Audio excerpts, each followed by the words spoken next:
Olá, caros alunos, vamos iniciar mais um encontro com a história. Tá. Saindo do tema 1, vemos a Mesopotâmia, terra entre rios, né? O desenvolvimento das primeiras civilizações ao redor da Mesopotâmia. Agora a gente vai entrar, né, no Egito, terra dos faraós, né?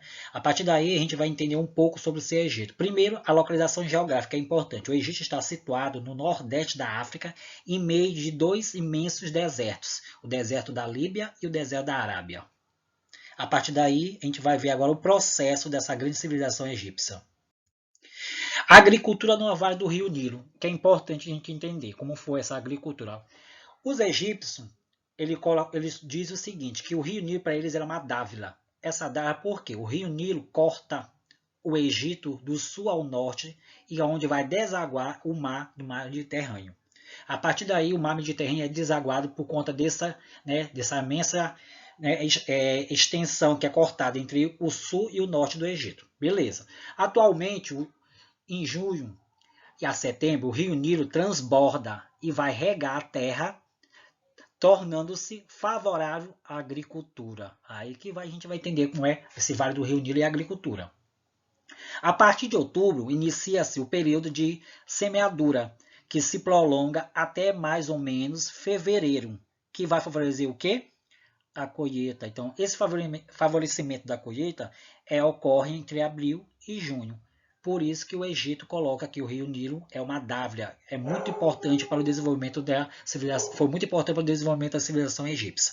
Então, a agricultura no Vale do Rio Nilo, essa civilização egípcia se adaptou em ciclos no Rio Nilo, onde eles fizeram o planejamento das suas atividades e com essas atividades fizeram o quê? Aproveitamentos, né, e estratégias surgindo para o benefício das suas águas, aonde o Rio Nilo favoreceu em dois períodos. O período da enchente e o período da vazante.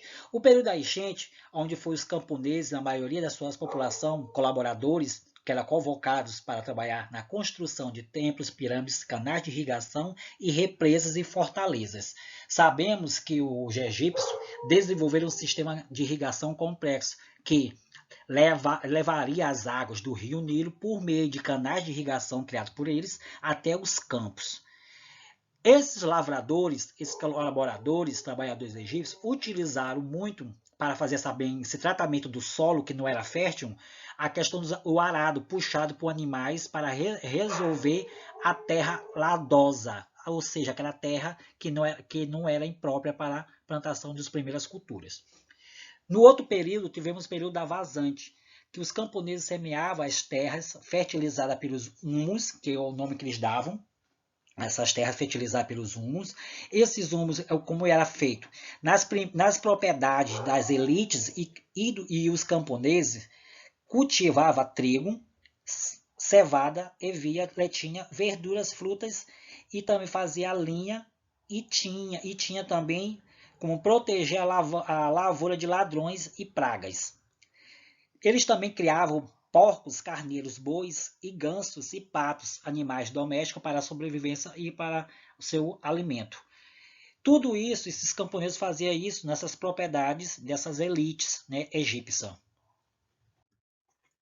Nascia o nascimento do egípcio faraônico, ou seja, o Antigo Egito. Né? Esse Antigo Egito, né, possuía um território estreito e comprido, que compreendia duas grandes regiões. Primeiro, primeiros povos que viviam no Vale do Rio Nilo se instalaram na região por volta de 6.000 a.C. Lá se organizavam em comunidades chamadas nomos. Esses nomos, por volta de 3.300 a.C., se uniram e deram origem a dois reinos, como falei. Alto Egito, que é a região do Vale, e o Baixo Egito, que é a região do delta do Rio Nilo. Né? A partir daí, o Alto Egito localizado no sul e o Baixo Egito localizado no norte. Então, o Alto Egito, região do Vale, e o Baixo Egito, que é localizado no norte, é a região do delta do Nilo. 200 anos mais tarde, esses reinos que foram unificados para essas regiões do Alto e Baixo, né, Egito, né, deu o nome só um tipo de reino, que foi o reino Menês. Esse reino Menês, que unificou, né, essas regiões, que se tornou o primeiro faraó do Egito Antigo, por conta dessa unificação, levando em conta o quê? a pirâmide, né, a pirâmide das classes sociais, ou seja, naquele tempo já tinha também, né, esse distanciamento entre classes sociais, gente, que chamava de burocracia do Egito Antigo, ou seja, colaboradores, né, chamava também de colaboradores do faraó. Então, vamos ver como foi esses altos funcionários do faraó dessa pirâmide. Primeiro, do topo da pirâmide, temos o faraó. Era um rei, né, um sumo sacerdote considerado como Deus encarnado. Com sua autoridade máxima divina, ele definia seus objetivos de governo, camadas, e comandava o exército e a administração de todo o Egito. Depois dele, temos o segundo, que é o sacerdote, que era responsável de administrar os templos e os rituais religiosos. Possuía bastante terra. E a partir daí, o que ele fazia? Ele fazia que aquelas pessoas lá de baixo, de baixa classe média, trabalhavam para eles nas suas terras. Vizinhos. Os vizinhos eram o quê? Os mais importantes funcionários. Eles presidiam os tribunais de justiça, chefiavam a polícia e também eles eram também responsáveis dos assuntos externos e controlavam a arrecadação de impostos.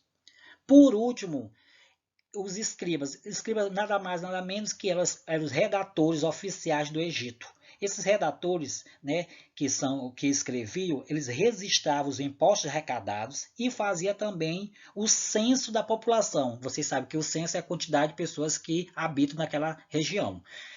E também fazia o levantamento de animais e da colheita que estava se desenvolvendo naquele percurso. Tudo isso era a hierarquia, né, da burocracia no Antigo Egito, comandavam nesse Egito Antigo. A expansão dos domínios egípcios. Primeiro, essa expansão, né? A vida do trabalho do Egito Antigo. Como era essa vida desse trabalho do Egito Antigo? Os camponeses, né? As campanhas militares. Os camponeses tinham como servir o exército junto com os soldados estrangeiros.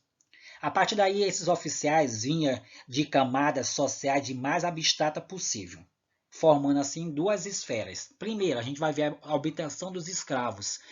Eram recrutados entre os prisioneiros de guerra ou também como forma de tributo cobrado nas regiões que era conquistada pelos egípcios. No entanto, a maioria da sociedade egípcia, como que era esses escravos, né? A partir daí também eles tinham a expansão territorial e o crescimento econômico. As cidades que se desenvolveram e fez as suas diferenças segundo as suas funções. Essa cidade, a primeira cidade é a cidade da pirâmide. Eles tinham a obrigação, né, que são os sacerdotes e os operários, de construir tumbas reais. A cidade da resistência real, eles tinham a obrigação de uma série de profissionais além dos escribas e os sacerdotes. E a cidade de Porto funcionava como centro comercial ou bases navais. Então, a partir daí, essa cidade de Porto, onde tinha a maior concentração, né, militância do Egito Antigo e também a troca de produtos comerciais. E também muito importante, gente, outro porém, né? Como era a vida das mulheres no Egito? É uma pergunta muito importante. Vários estudiosos, pesquisadores, né? A real situação das mulheres do Egito Antigo era objeto de muita polêmica entre os estudiosos, como os pesquisadores, como falei. Há de um lado que defendia que as mulheres e os homens tinham os mesmos direitos e importância social. Isso é hipótese, gente. E de outro lado, que eles avaliam que as mulheres estavam relegadas a uma posição secundária naquela sociedade. Como assim secundária? Primeiro, para alguns especialistas, estudiosos e pesquisadores, disseram o seguinte: as poucas rainhas, né, faraós, elas conhecidas como teria assumido o trono porque não havia, né, sucessor de sexo masculino. Então, após não ter realmente um homem sucessor, no caso, que ia, né, hereditariamente da família para assumir o trono, que ia assumir quem é a rainha, o papel feminista na mulher. Isso são hipóteses de alguns estudiosos e também os pesquisadores, né, para poder, né, fazer esse levantamento da vida social das mulheres no Egito Antigo. Então, tem esses dois lados nessa construção. Então, a partir daí, terminando esse assunto 2, no próximo momento a gente vai ver a vida religiosa e a morte do Egito, das pessoas no Egito. E fique com Deus. Até a próxima. Terminamos com essa palavra muito importante bem aí, esperança.